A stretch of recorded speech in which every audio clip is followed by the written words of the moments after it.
Praise the lord.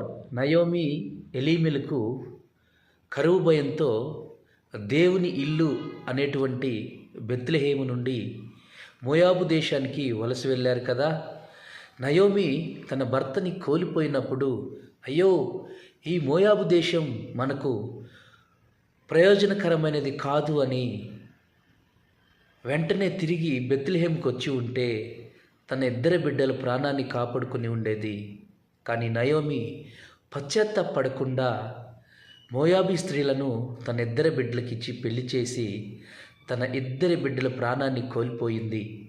నీ జీవితంలో నా జీవితంలో కూడా కరువు వచ్చినప్పటికీ, బాధ వచ్చినప్పటికీ, ఇబ్బంది వచ్చినప్పటికీ దేవుని చెంత చేరి, దేవా నీ చిత్తం ఏంటో నాకు తెలియచేయని అడగాలే. కానీ దేవునికి వ్యతిరేకమైన నిర్ణయాలు మనం తీసుకుంటే నయోమిలా మనం కూడా మారిపోతామని ఈ సమయం ముందు తెలియజేస్తున్నాను.